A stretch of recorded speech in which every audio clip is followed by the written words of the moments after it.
Hello and welcome to this week's What Were They Thinking? Among the many news items we have for you, obvious news that somehow became research topic, antibiotics will not help with a viral infection of COVID-19, which should be no wonder. The possibility that semaglutide-like peptides, such as Ozempic, might be causing people to go blind. We also have evidence of human cannibals feasting on, unsurprisingly, humans, given they are cannibals, and data that's probably going to get us in trouble, as it indicates that the transgender bullying narrative is actually the opposite of how it's being presented. We have, more entertaining news in that an Australian bird is performing a dance with 30 moves, and 17 of them are completely new. And no, we are not talking about Australia's Olympic embarrassment breakdancer. We're actually talking about cockatoos. The National Science Foundation, which is a USA granting body for science funding, may have broken a court order in that they've pulled about 300 grants for UCLA.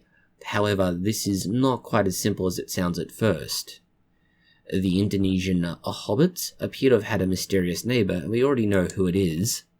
And obvious news for a man who married a woman who killed 11 husbands already. The timestamps for these and other news items can be found in the description box below. Let's start with other obvious news. Giving somebody an antibiotic for a viral infection will not help. It does nothing. It is a virus, not a bacterial infection. Antibiotics are useless. Yet, for some reason, during early COVID-19 outbreak, there was a perception that giving people antibiotics would somehow help, which is crazy and dumb, but it is what it is.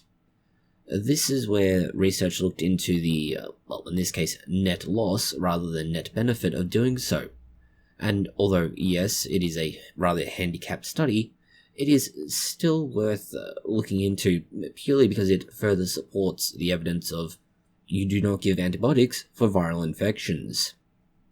The effect of, I'll be blunt about this, giving 42 patients antibiotics, corticosteroids, non-steroidal anti-inflammatories, and other medication is fairly clear-cut. Well, we would like to say that. The problem is that this study runs contrary to everything we've just described to you.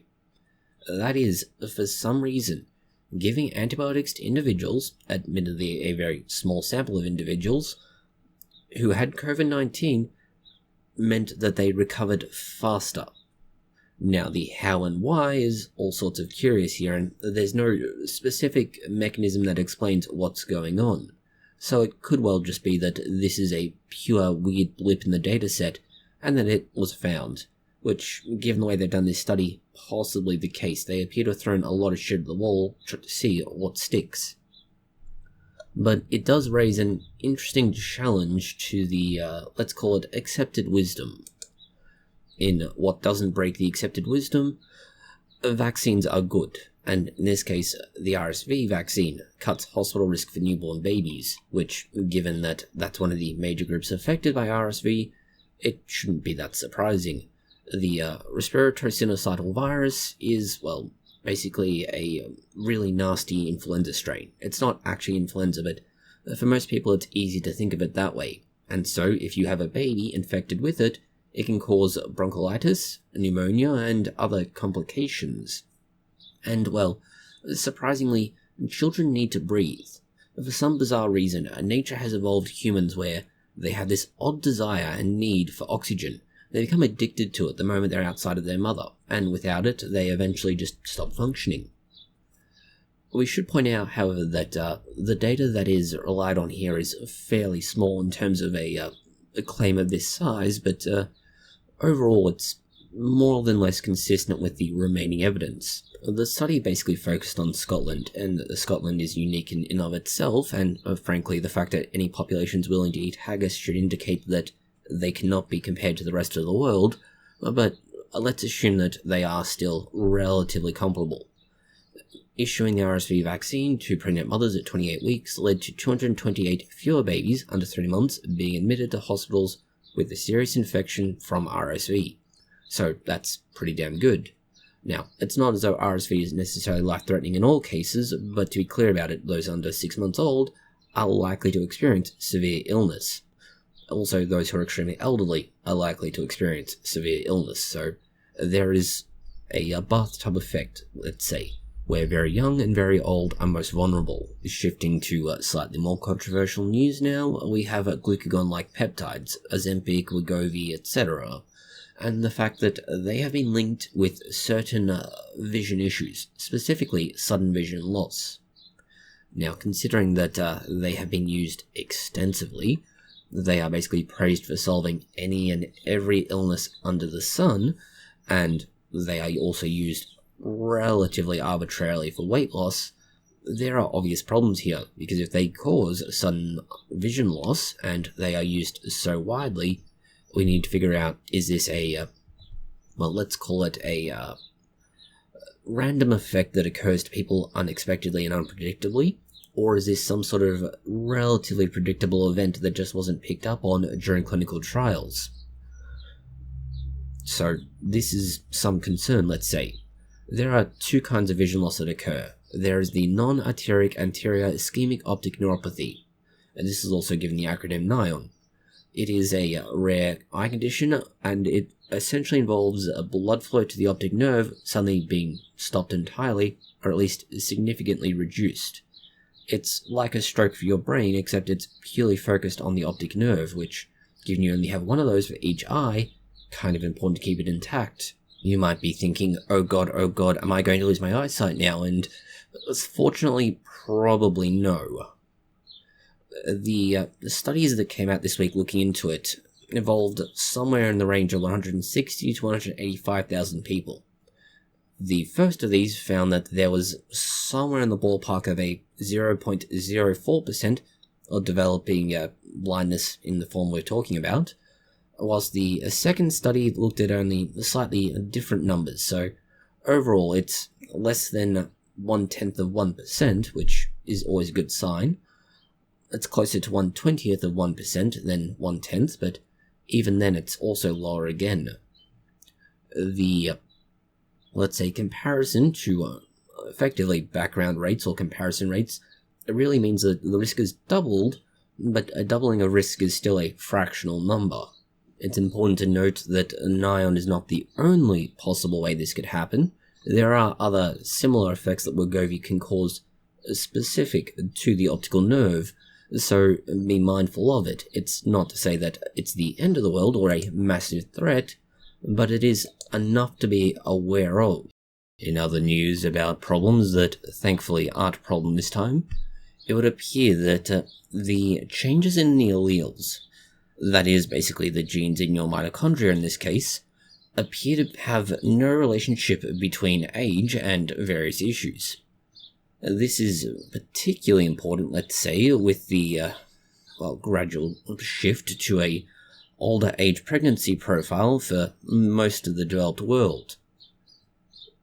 The general indication, and this is admittedly based very much on either single oocytes, blood, or saliva in women between the ages of 20 and 42 years of age, would indicate that there is a increase in the mutation in various alleles in, let's say, non-coding regions. That's parts of the DNA that aren't responsible for making particular products in anything but the ovum or egg. This is, let's say, useful, as we said, primarily in relation to things like, say, IVF or other reproductive technologies, as for the most part, we say most part, it's sort of technically true, that if you're getting reproductive assistant technology use in order to get pregnant, you won't have mitochondrial problems, or at least not as likely to develop mitochondrial problems, but you still have to worry about all the other alleles, that is, those on the regular chromosome. So it's a good news, bad news situation. The good news in that mitochondria, excellent long-term health. Bad news, the, rest of your DNA is basically just as much shit out of luck as it was beforehand. A related development, we have what could be causing cancer. Now, typically speaking, cancer is driven by exposure to various mutagens over time, the most common being something like, say, radiation from the sun itself rather than a nuclear power plant or other catastrophic accident. But we also have other things like infection. Now, infection in this case is one of the more concerning because, well, a major driver of infection and major mechanism of infection that causes cancer is HPV, or the human papillomavirus. That thing that we actually have a vaccine for that has been relatively widely distributed. The reason we bring this up is that it's been established, at least to some extent, that HPV could, as a result of a specific case study, let's call it, be the cause of specific skin cancer developments that aren't any relationship to the usual suspects when we talk about HPV.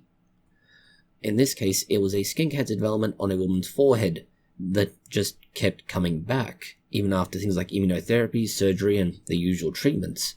What they found was that the beta HPV had effectively integrated itself into the DNA of the tumor that was growing, and because of this, it basically drove the tumor itself to just keep on going, which kind of makes sense. That's what a virus wants to do. The virus wants cells to keep growing because every time they grow, you get more virus. It's kind of like how Twitch works, and for that matter, any real online media presence. You get some sort of particularly nasty thing integrated into your platform. For example, Twitch thoughts, influencers like Jake Paul or Logan Paul on YouTube, and just Instagram models, let's call them, which eventually leads to things getting out of hand. Except in this case, we're talking purely about the human body, which is only marginally less fucked up. What is, let's say, not good? No, it's probably better to say rather alarming. The only way to treat this woman that would allow her to, let's say, recover from this was literally a bone marrow transplant. And that's because they had to replace what were dysfunctional T cells with functional T cells via bone marrow transplant. Otherwise, she was never going to get rid of this cancer or the HPV that was causing it. And so, yes, sunlight and UV radiation, dangerous for skin cancer.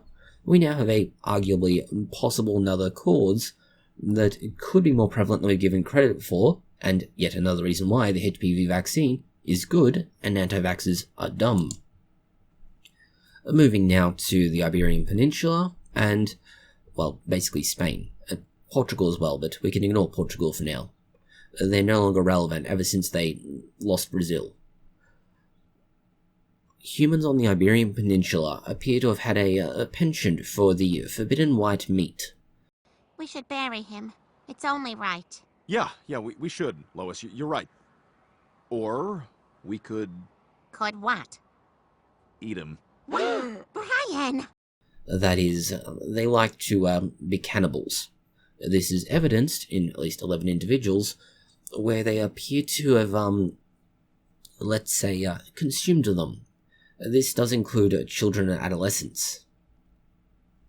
Yes, the evidence is based on bone marks, but, worrying, let's call it, is that the bone marks and the evidence aren't that old. It's 5,700 to roughly 5,600 years ago. Now we recognize that the Spaniards are a relatively emotional peoples, but we didn't expect it would escalate to cannibalism. Fortunately, in this case, it may not actually be a common cultural practice. We're too late. He's dead. It looks like someone tried to eat him. What are you looking at me for? You're all crazy! Crazy as a... Okay, here's what I think happened. It does appear to have all occurred at a singular time and a singular location, and possibly be driven by external factors. For example, some sort of fight or conflict with another clan. Jimbo, why don't you assist Lunch Lady Doris in the kitchen? Bite me, Skinner. Well, might we? It's hard for me to clean this giant pot when you keep spilling meat tenderizer all over me. Oh, great. Now I gotta work in the dark. In a related, let's say, development concerning meat, although this time, thankfully, not the forbidden kind, we have a disease that is causing people to become allergic to not just meat, but also dairy, and it's not an isolated event. It does appear to be spreading across the world. There is a possibility, depending on where you are, and particularly your exposure to date to certain diseases, that you may experience what is, for all intents and purposes, a allergic reaction to having consumed meat. It could be, say, itchiness, pain, and even swelling that can require, well, emergency care, whether that is an actual hospital or, let's say, the kind that involves the porcelain god. It isn't food poisoning, but you might as well wish it were, because a single tick may have caused you to become allergic to meat, and that tick may not even currently be attached to you. This may have occurred months ago at this rate. It's a condition called alpha-gal syndrome, and, well, it's also more commonly called the red meat allergy, and strictly speaking, it's not just red meat you're allergic to, so the name is a little misleading. The condition is spreading not just across the USA, but around the world, and, well, there are an uncomfortable number of people who have the condition. The CDC says that in America alone it may be getting close to 500,000, although it's worth noting that the, let's say, a concentration of individuals is, well, relatively concentrated to a fairly specific area. It's not to say you don't find it elsewhere, just that it's nowhere near as prevalent, which does speak to some interesting developments. The underlying mechanism is fairly straightforward, and it's basically the same thing as occurs with most similar autoimmune diseases, because the human body is dumb and lacks the ability to differentiate very well at certain times. The galactose alpha molecule is a very short sugar, and it's fairly common in the human body, so that's fine. It's something that's present on most mammal cells. It's a very convenient way to make them. But that there is a catch. Most mammal cells, not just humans, but other animals, including those that we eat. Therein lies the big catch. Actually, I've become a bit of a megan. Do you have any spaghetti with my balls? Meatballs? Megan, my balls? Are you eating forbidden fruit? Fruit? Ugh. If the immune system, due to how the tick causes it to play up, recognizes that the galactose alpha molecule is a foreign substance and therefore thinks it's a pathogen, suddenly it starts making antibodies. And those antibodies are present throughout your entire life, or at least for most of it, because, first of all, you have memory cells that make more antibodies, and second, you continue to expose your body to the things that trigger it, whether it is, say, dairy or various meats. And so, you develop an allergy, because you're likely exposed to it the first time, triggering that immune response, and then subsequent exposures cause that immune response to escalate and just keep on growing. Going now from what is pure medical news to sort of medical, sort of data-driven news and social news. We have data on transgender individuals and bullying particularly. This is a large study looking at teens in particular and those who identify as trans or non-binary and similar labels, let's call it. The ongoing position from advocacy groups and similar has been that trans individuals tend to be, at least in social terms, given the very short, very shitty end of the stick. Alright, that does it! I'm sick of this shit, and I'm not taking it any longer! You all pushed me to this! That's because they get picked on, mocked, and otherwise bullied, which makes sense. They are a relative minority, and so they need to take steps to try and address this problem. The catch now is that the study from Finland would indicate that that may not be the case, and that, in fact, those who identify as transgender, or non-binary specifically, are more likely to be bullies.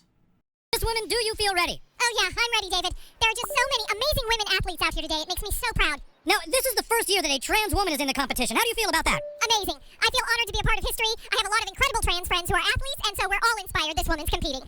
And have you actually ever met Heather Swanson? No, I've never competed against her before, no.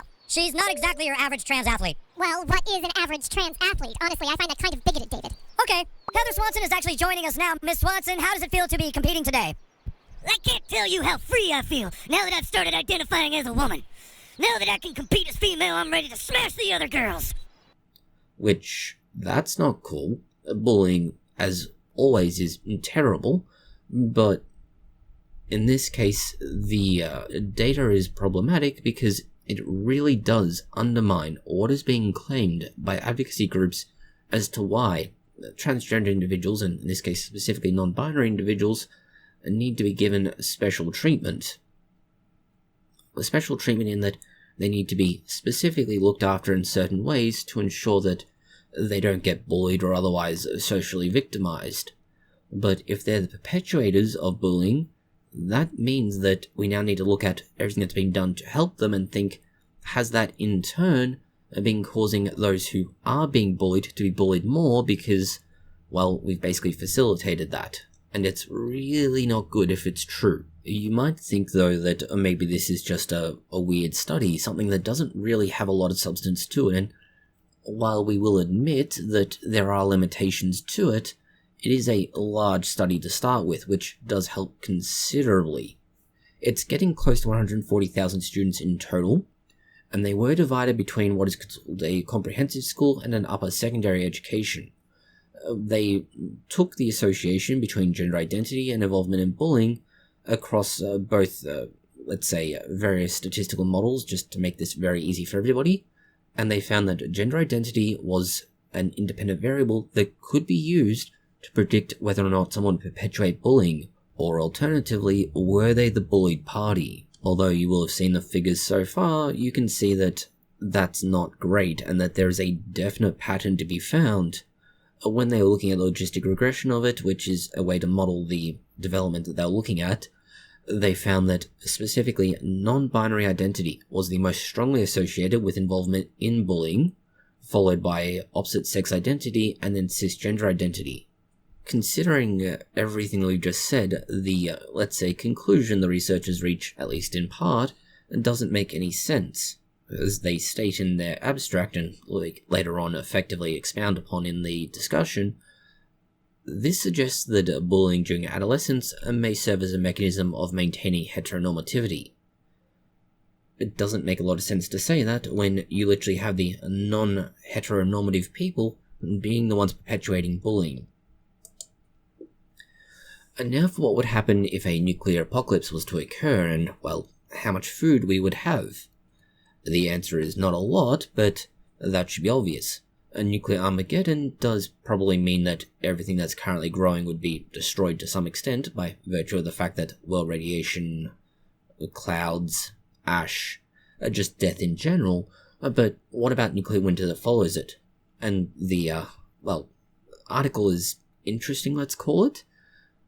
The study looks at just how badly global food production would go if we had a nuclear apocalypse and a nuclear winter as a result.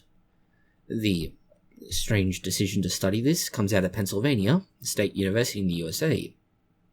They were looking at what's going to happen if you had global food production, nuclear winter, and, well, specifically corn as a sentinel crop.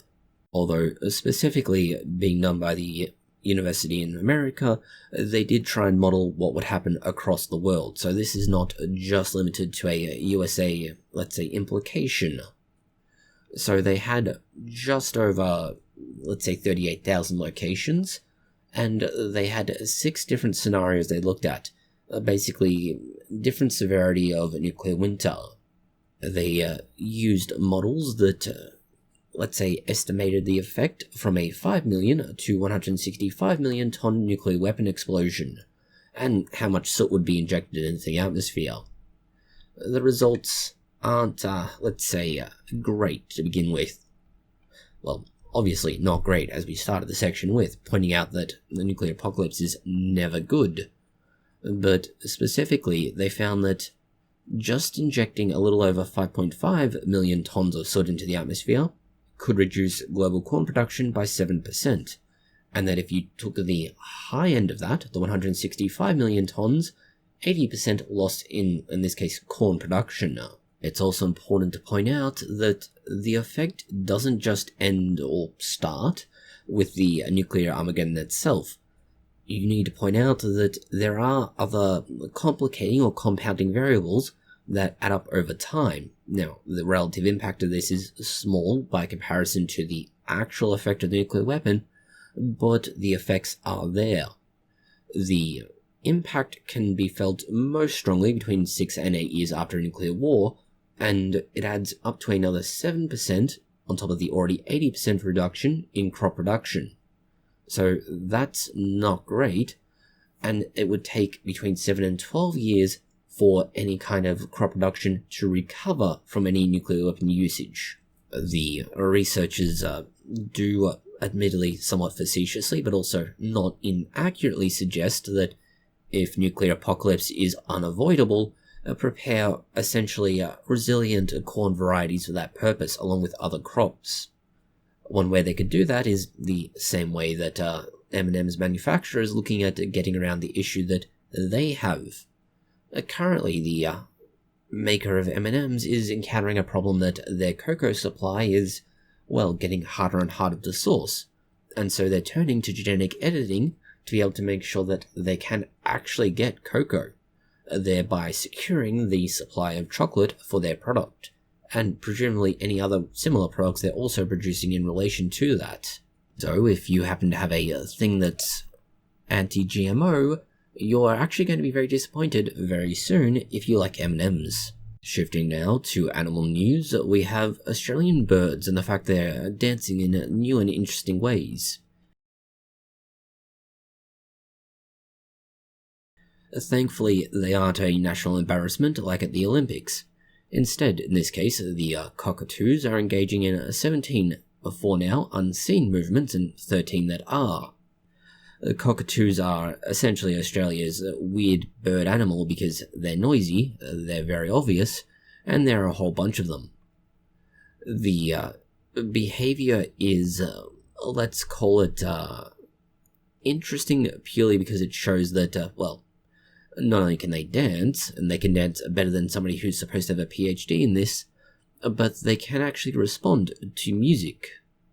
That is, they can perform much better than socially awkward individuals can when it comes to the dance floor. Going now to what's probably going to be a series of, let's say, relatively poorly conducted studies, but worth pointing out because not only are they terrible, but they are being picked up and expounded on by various groups. First of all, we have the global glyphosate study. This is by the Ramazzini Institute. They're basically a think tank that specializes in picking on glyphosate because they're dumb and don't understand what it is, how it works, or the benefits it brings. Well, I was just trying to be helpful. Well, help yourself to a fucking science book because you're talking like a fucking retard. And the fact that there is practically no risk to speak of. In and of itself, we might have thought, okay, it's a really dumb study, but maybe there's actually something to it. But no, and no for a range of reasons, and as they sort of stack up, you'll see that it really is just one massive hit piece that was so poorly done that it's amazing anybody with any sense would take it seriously. First of all, it's a research study by the Ramazzini Institute, published in what is effectively a journal managed by the Ramazzini Institute, and that was reviewed and edited and, let's say, criticized to make it better by an anti-glyphosate activist. Essentially, everybody involved has a very significant interest in having this article not just published, but not questioned in any way, shape, or form, so that the findings can be disseminated under the guise of having been published under peer review and therefore actual science. So, let's start at the start and work our way through what's wrong here. The first issue we have is very simple. They appear to have some really crappy statistics that are used here. For example, they're using the wrong approximations for the p-values. So that means that what we end up with is a weird association that just doesn't exist, especially when they look at the actual tumors that are being claimed as a result of glyphosate, and we'll get to those in time. There's a whole bunch of undeclared conflicts of interest, which is a problem, especially since this is very similar to what happened with the Wakefield disaster and MMR. That is, much like with the MMR shit show with Wakefield, where there was a lot of funding from a litigation group preparing to sue for Wakefield, and thereby using not only his patients, let's call them, but also Wakefield himself, to try and justify what they were doing with the research. This is also happening here, where there is a whole plethora of groups that are looking to sue around glyphosate that appear to have been involved in funding this research. Yeah, that's generally considered to be a conflict of interest that you're meant to declare. We already mentioned the obvious issue of a Ramazzini article being published in what is effectively a journal, to be generous, which is run by Ramazzini and that uses an activist as the reviewer.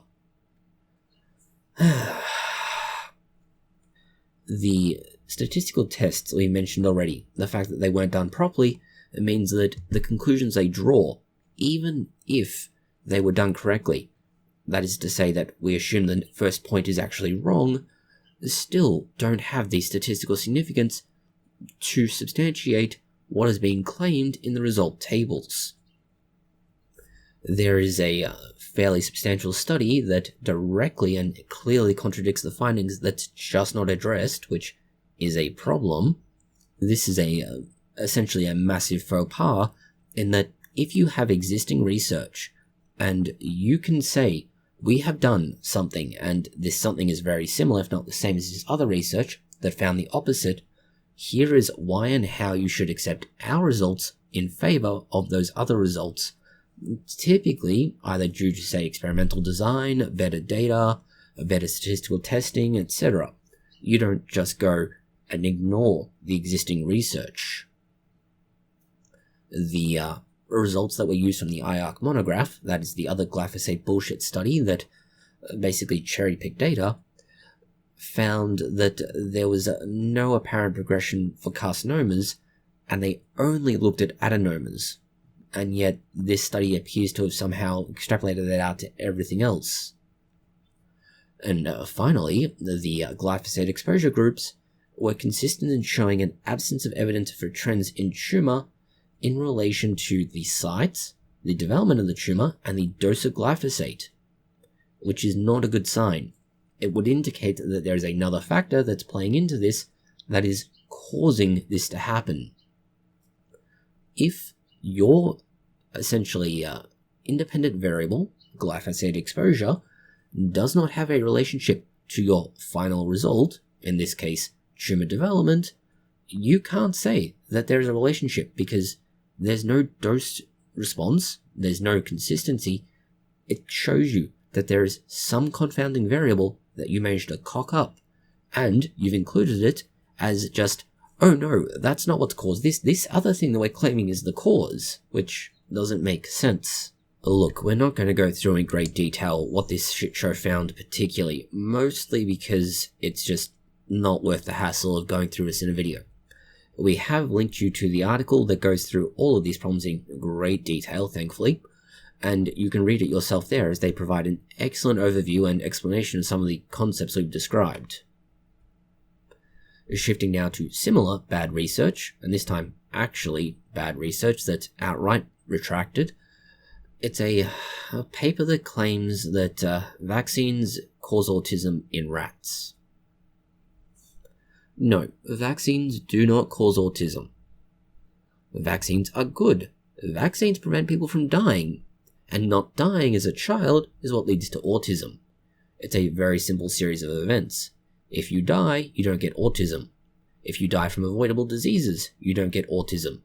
If you survive and don't get an avoidable disease that would otherwise cause serious issues, you develop autism. The problem we have with this is that the paper is admittedly relatively new, but also it's taken a very long time, despite that, to be retracted. It's from the start of 2024, and it was published in Neurochemical Research. What it found, according to the retracted article, is that there was a reduced sociability in rats born to mothers that had received a human-sized dose of the COVID vaccine while pregnant.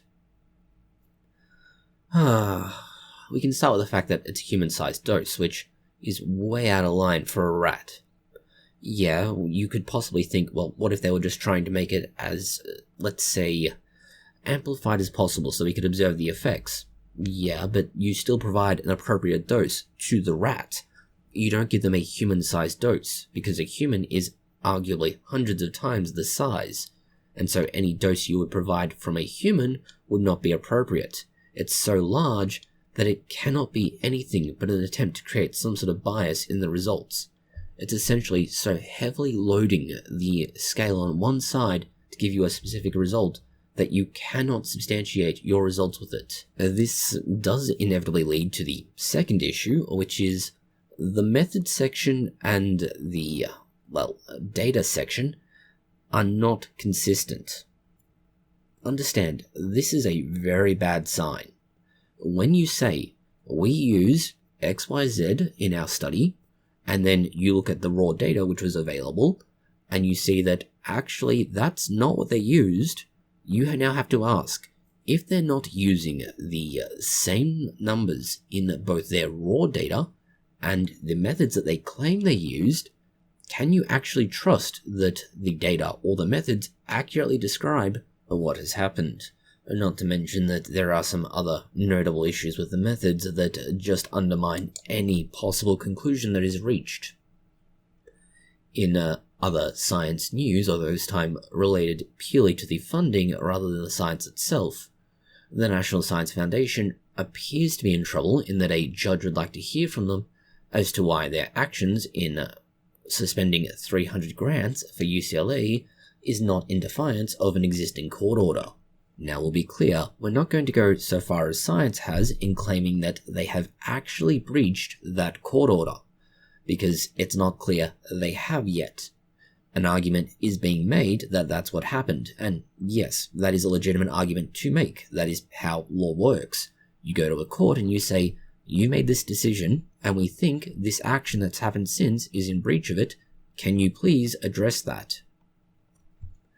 The grants that were sent to the University of California, Los Angeles, UCLA, is argued as being a breach of the existing court order from earlier on, in which a federal judge has said, you cannot just stop these grants without giving a proper justification for doing so. Now, admittedly, these decisions were handed down on the 23rd of June, so it is arguably possible, with the glacial pace of various bureaucratic organizations, that actions may have begun prior to that point and are now seeing the effect come through now, but it's also possible that somebody has just failed to read a memo. Again, we differ from science in that although we agree that science should not necessarily be tied directly to a university's conduct, depending on how that conduct relates specifically to the grant, it is true that just about all of the issues we're seeing now directly associate to issues around specifically the application of various diversity, equity, and inclusion research, let's call it, but also the fact that the federal government is saying, if you're not actually going to apply diversity, equity, and inclusion in the way your university operates, why are we funding this research? Which, okay, there's a sort of, let's say, a rationale or logic there that does work, but at the same time, as we've said, unless these studies are directly associated with how the university is implementing such policies or, let's say, endeavors, it doesn't make a lot of sense to suddenly stop funding the research.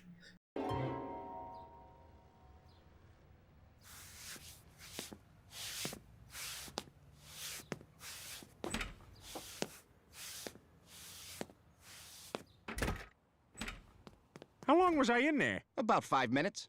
Why are we not funding this?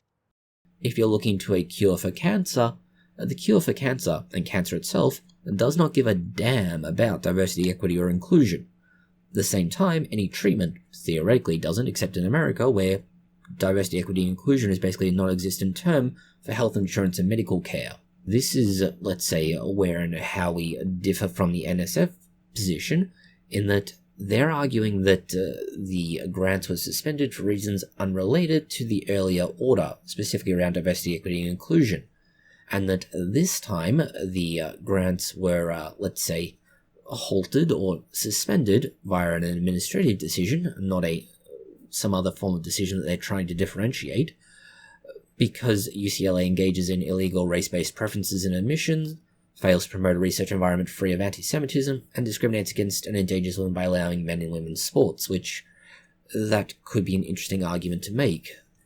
Depending on how the judge sees their actions, they may think of this as an attempt to circumvent their earlier ruling and get very, very unhappy and angry, and possibly take action against the NSF. How do I know that you've learned anything about this? Because like I said, with how bad you've acted with us over the course of the last 7 months, you're skating out of here with a proverbial slap on the wrist. How do I know that you have learned anything? Or they may accept the argument as it is logically there, but still see it as an attempt to circumvent their earlier ruling and simply issue a new decision telling them to pull their head in. In related news, we have the NIH under fire for what is claimed to be a banned word list in applying for grants and similar. The, let's say, challenge here is that the director denies any such claim, whereas individuals who apparently are privy to this claim that no, there is actually such a list, and that as a result, the grants that have been applied for have been denied purely based on specific words. The NIH staff claim that overzealous word searches are being applied to words showing up in grants that have no ultimate relationship to what the banned word is meant to be applied to. For example, if you have something like, say, DEI, DEI may be in there for, say, looking into language or something else, and not actually an initiative aimed at these things. Or it could be that DEI is used to look at, say, a population in the country and health effects being seen there, but instead the grant is saying, well, no, it's just there, and it's clearly a social movement within the university, therefore deny the grant entirely. This is, let's say, countered by the NIH, which says that they want underrepresented minorities to succeed and be healthy in the way they want non-minorities to be healthy. And so they are setting funds aside for specific research based on that. But they also take issue with the idea of narrowly, specifically saying that only those groups get that funding. The Bethesda Declaration does directly contrast with what is essentially California's stupid rule about declaring that things will cause cancer, even if there's no real risk of them causing cancer. This is otherwise known as Proposition 65. It's California's dumb rule that says, if any of the items we have in our list of whatever it is may possibly, vaguely, somehow, according to our metaphysical rationale, cause cancer, you now need to put a label on your product that says, this is known to cause cancer in the state of California. We would argue that California is cancer and causes cancer, but we can skip over that issue for now. Instead, there is a scientific challenge now to this Proposition 65 and the regulation. The fundamental problem is that the whole way it's set up is that you can take anything that's on that list and you will find that in just about every instance, the actual risk of harm is very, very minimal. Yes, there is a theoretical hazard, but unless you are exposed to whatever it is that they're claiming will cause cancer at a dose that is relevant, there is no risk. And therein lies the difference. The difference between a hazard, that is something that could possibly cause harm, and a risk, that is that thing will actually harm you. If you go to the zoo, the lion at the zoo is a hazard, But because they're behind a great big glass wall, there is zero risk to you, unless you're stupid enough to climb into the exhibition and therefore get eaten by the lion. Or if you're a child who goes into a gorilla exhibition, in which case you now become a hazard and a risk to the gorilla. This is where the scientific challenge to Proposition 65 is coming into effect. Both scientists and various other groups are looking at this and going, if you allow for this law to exist as it is currently written, it allows for all sorts of businesses to be bullied, pressured, and otherwise legally abused into complying with this, that, or the other by groups that just have advocacy in mind and have no actual interest in the final outcome. The lawyers don't have an interest in the final outcome because they typically get paid either way. Either they get paid by their clients, or they get paid by the company they're suing, but either way, they still get their payday, and no one else benefits. Although we do expect there to be some pushback, we also expect that any attempt to do so will fail because, again, it's kinda hard to get the cancer out of California when California is the cancer. And sadly, this applies to anything even as simple as, say, coffee, because the acrylamide that occurs when you roast coffee beans is considered carcinogenic at much higher doses than you would ever possibly, vaguely, maybe see from drinking coffee. In research now that has been much more overblown, we have archaeological studies at Pompeii and claims that individuals were living in Pompeii well after the explosion of Mount Vesuvius. The city had a population of roughly 20,000 people or so it's thought, and, well, simply put, not everybody who lived there could afford to leave Pompeii, or at least not leave Pompeii permanently. The researchers, or in this case archaeologists, specifically believe that there are individuals who did leave the city initially because most people aren't so stupid as to look at the great big smoking mountain and think, you know what, that's an awesome sight, I'm going to sit here and watch that while it explodes. Instead, most people would have left, the volcanic eruption occurred, and then they would have returned to their home, or at least semblance of a home now, and, well, that's because they had nowhere else they could go. The research does indicate, though, that this was a drastic minority, that is, a minority of minority who would have returned, arguably at most a few hundred individuals, and probably notably less. The individuals returning would have also come back for less, let's say, pragmatic reasons. They would have returned simply because, well, there are lots of shinies that are left behind by people who have run away as soon as they possibly could, and, well, they need a home after all. These are homeless shiny things that need someone to care for them and look after them until their proper owners maybe return and, oh, oops, that one was lost. We don't know where that one's gone, but here are your other goods that we looked after for you. Yeah. In other archaeological news, we have Indonesia, and specifically the Indonesian Hobbits. These are a relative of humans, and they're found in a very narrow region of, well, Indonesia in this case. The archaeological remains are not just very geographically limited, but they appear to be blunt about this, well, possibly associated with mysterious other species, and we already know who the other species is if they are hobbits. Only one species has a particular penchant for spending time with them, the thieving little barefooted bastards. Alright then, keep your secrets. What indicates this pre-existing population, and does support our theory that it was wizards, is the archaeological time frame of what they've found. The fossils range from 1.04 million years to 1.48 million years ago. That would indicate, again, that the population pre-existed the hobbits being there, and this would also be supported by the way that the Valar had the various Maya involved in their own particular shenanigans, well before hobbits came into existence. In evidence of how and why humans are stupid, unlike the hobbits on the Flores Islands, we have developed more advanced technology. In this case, we have a technology such as AI, or more accurate to say, advanced chatbots associated with an LLM. However, humans, rather than using this technology as it's meant to be used, a tool, are instead adapting themselves to the tool.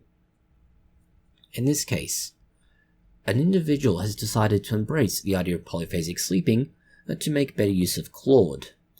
That is, they basically engage in having multiple, smaller, nap-like sleeping sessions rather than one long sleeping session.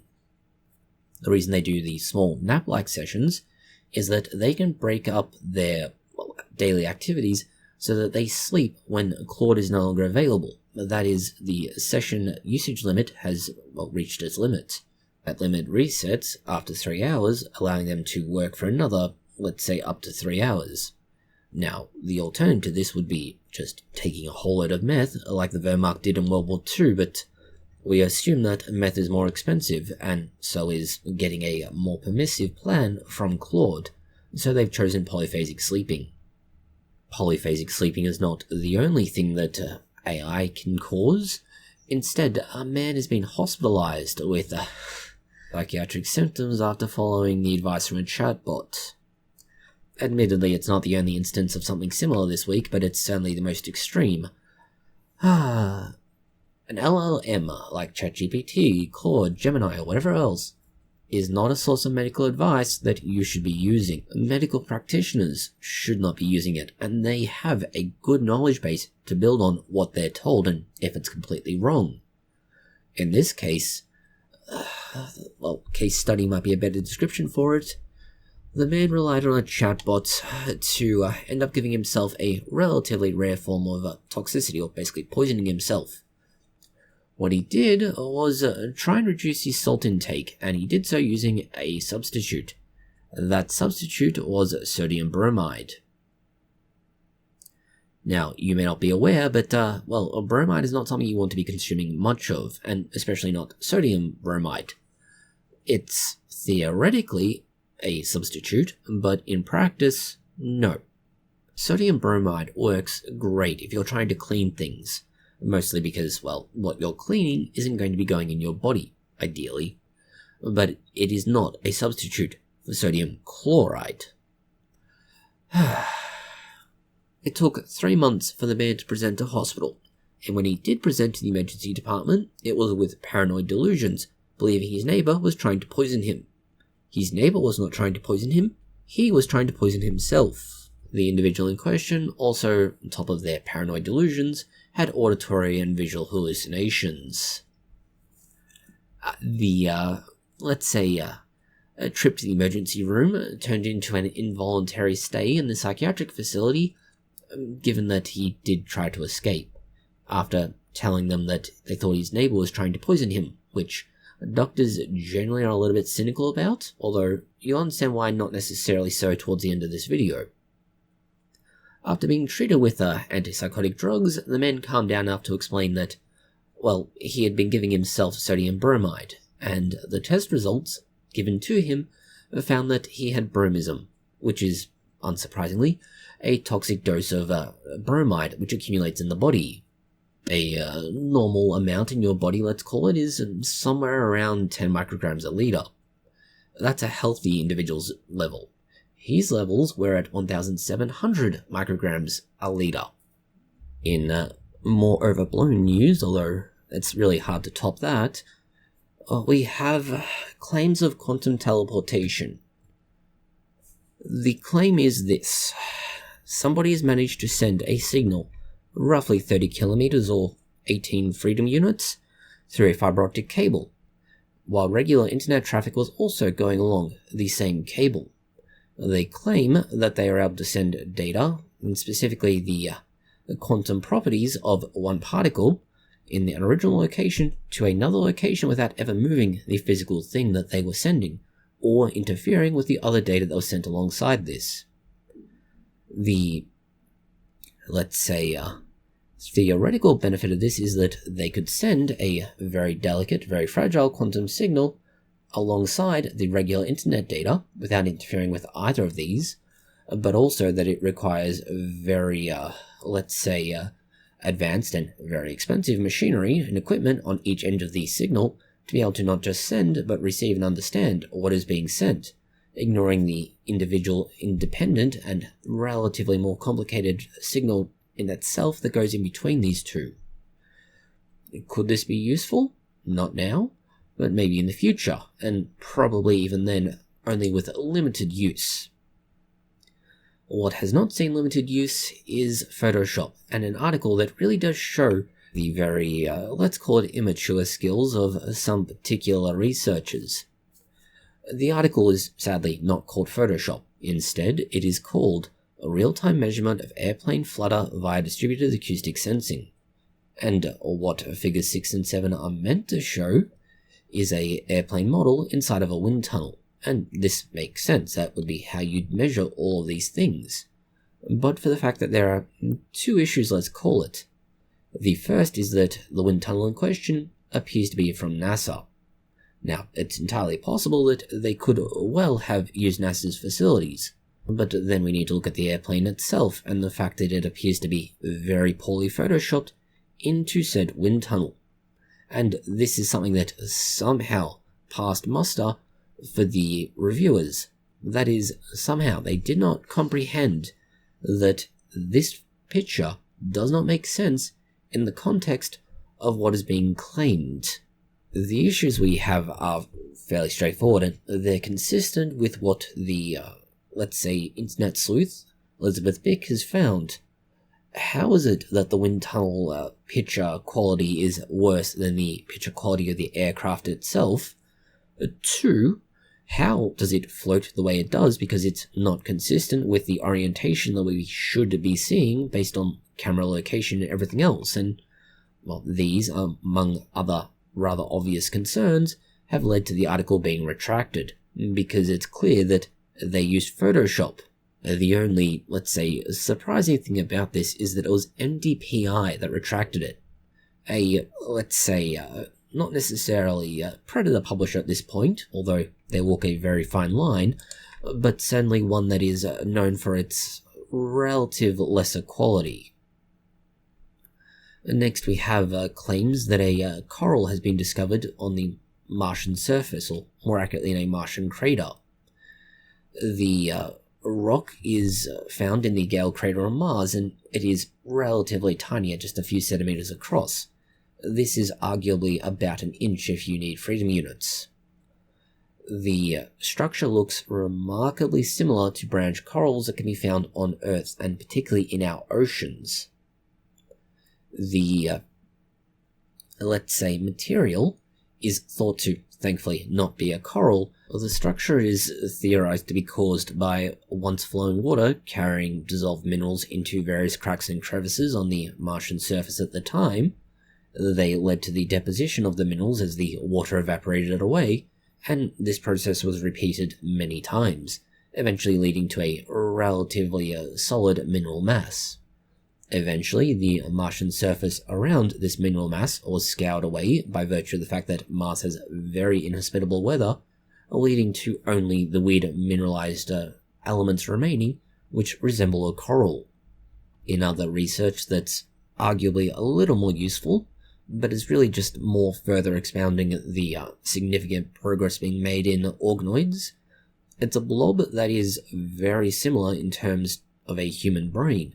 It is just a brain organoid, although it's nowhere near as advanced as an actual brain, which theoretically is rather good, because if it gets to the point where it's actually brain-like, we have to, start considering some very murky ethical questions.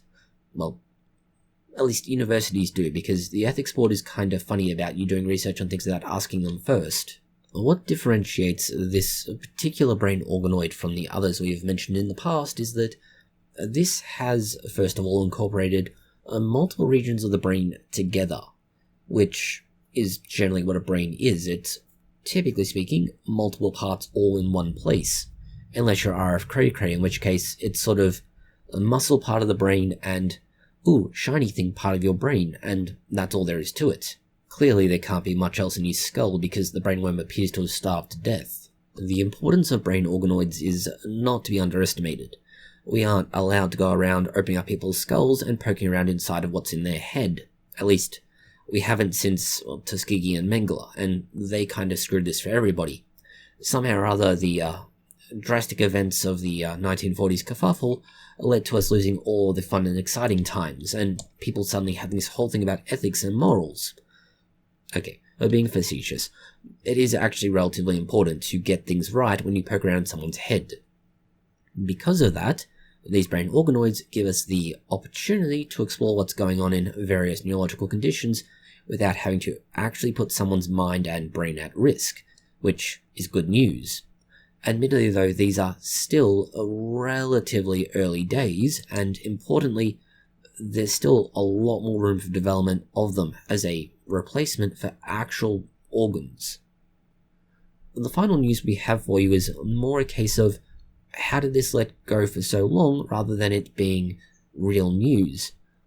An Iranian woman has been accused of killing 11 husbands over 22 years and making an attempt on a 12th husband. Now, if this were anywhere else in the world, we would typically say, this is horrifying and just not acceptable.